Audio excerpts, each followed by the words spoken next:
Lamani Chatunga Mugabe and his co-accused Tobias Matonodza are expected to be sentenced today at the Alexandra Magistrate Court in Johannesburg. Chatunga admitted to being in South Africa illegally and the pointing of firearm, and Tobias pleaded guilty to attempted murder, defeating the ends of justice, contravening the immigration laws, and possession of a firearm. And the court wanted direct imprisonment for Chatunga for pointing a firearm, 12 months, and then for contravening the Immigration Act, 12 months direct imprisonment. I'm not say papa kuti 12 months for contravening, and I don't know how deep it is, but and even an illegal immigrant,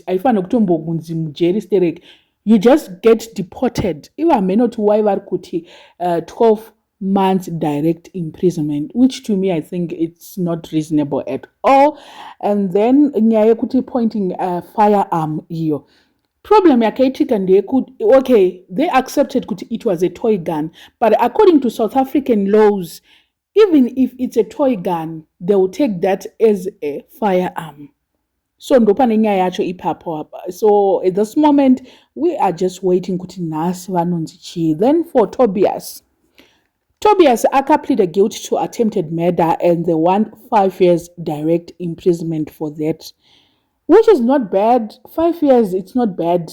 Ndo crime ya tukutoti yaita kunge hombe ye attempted murder, and then 12 years for firearm. 12 years for that. Nyaya yekuti firearm iya vasikungoiburitsa ndo iri kunyanyosunga playing yacho iyoyo kunzi for having that firearm vari kuda kuti apinde mujeri for 12 years, then defeating the ends of justice, kusaburitsa kwavari kuita 12 years dzimwe futi direct imprisonment, and then possession of a firearm as well, they want a fine for that. Contravening the immigration law, they want him to go for 12 months again. They want 12 months, imagine 12 months. Ndo dzandiri kuti dzinenge dziri hashi idzodzo ngavangoti deportation, unless kana anzi azochargwa, unless vazochargwa vozoti charges ese they're going to run concurrently, which I think kuti akanzi kana kuti achargwa nasi, I'm sure they are going to say everything is going to run concurrently, otherwise aunochemberera kamujeri macho.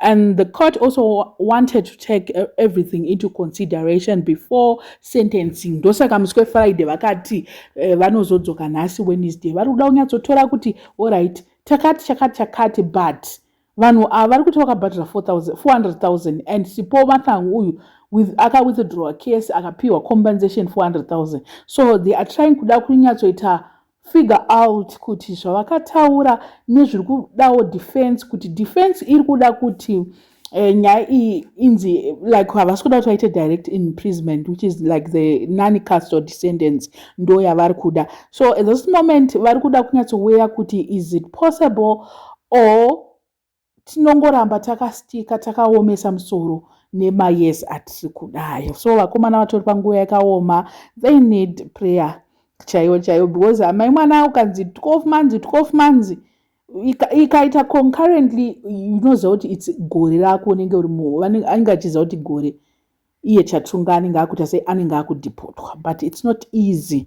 Tobias ndiye wari kutongonziwo tsitsi apa yaChatunga is small, but Tobias pane nyaya ndo pane nyaya papfuti pape ndo patori nenyaya, and pfuti yacho haife yakabuda. Apparently vari kuti since mumba macho mavanga mapamba ine vanhu vakawanda on that very day, pfuti inogona ikangotorwa naanyone else, ndo panonetsa ipapo. Ndosaka vasiri kutaura here, I don't know what's their excuse yepfuti, because pfuti yatoita problem kuti patova more than 2 months vasiri kutaura what really happened to it.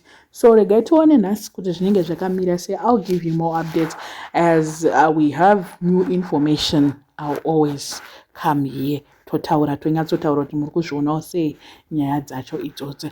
I don't know what you guys think. Let me know in the comment section what are your thoughts panyaya iyi. Vasara subscriber, please make sure that you're subscribed, and see you in my next video.